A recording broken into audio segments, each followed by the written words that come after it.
বাজেটে অবশ্যই কিছু ইতিবাচক দিক আছে, এটা স্বীকার করতে হবে। যেমন শিক্ষা, স্বাস্থ্য, সামাজিক সুরক্ষা খাত এগুলো কিংবা ব্যবসা করার কস্ট অফ ডুইং বিজনেস আমরা যেটা বলি, এগুলোর ক্ষেত্রে সরকার একটা মানে তার যে একটা রিফর্মিস্ট দৃষ্টিভঙ্গি আছে এটা সে বোঝাতে চেয়েছে, এটা তার আকাঙ্ক্ষা।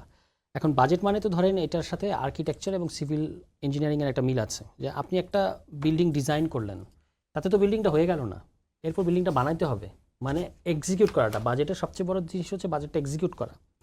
তো যে আকাঙ্ক্ষাটা আমরা বুঝতে পেরেছি এবং ওভারঅল এটা হয়তো ভালো, এবং অনেক বিশেষজ্ঞরাও এটা মতামত জানিয়েছেন যে একটা মানে চিন্তা আছে এর পেছনে, একটা আগের গভর্নমেন্টগুলোর তুলনায় একটা চিন্তা এর পেছনে আছে। কিন্তু এখানে যেটা সমস্যায় দাঁড়াবে, যেমন আপনি বললেন যে এটা কিন্তু সাধারণত আগের বছরের তুলনায় পরের বছরের বাজেটে কিছু বরাদ্দ সরকার এমনিতেই বাড়ায়, মানে বাজেটের আকারটা বড় থাকে।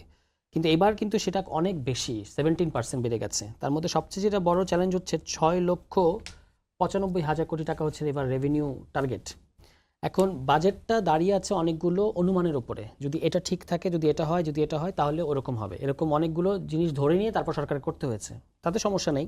কিন্তু এই বাজেটটা আপনাকে এক্সিকিউট করতে হবে 1 বছরের মধ্যে, আপনি তো এটা 5 বছর পাচ্ছেন না।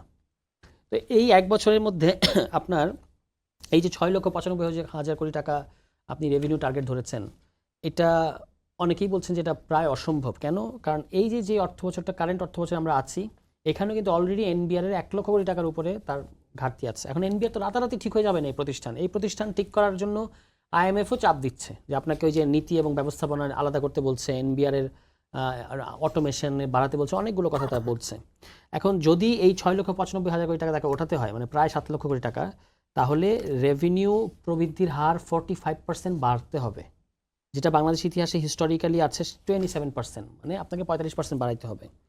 এছাড়াও আরেকটা যেটা এই বাজেটের প্রধান ফিচার আমি মনে করি, সেটা হচ্ছে 9,38,000 কোটি টাকার বাজেট, এর মধ্যে পরিচালন ব্যয় হচ্ছে 6,38,000 কোটি টাকা।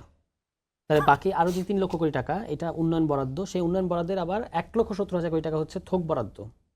ফলে এখানে আপনার যেটা, যদি সরকার আপনার এমনিতেই তো এখনই আপনার ঘাটতিটা আছে 2.5 লক্ষ কোটি টাকা, 2.5 লক্ষ কোটি টাকা ইতিমধ্যেই ঘাটতি দিয়ে আপনি শুরু করেছেন।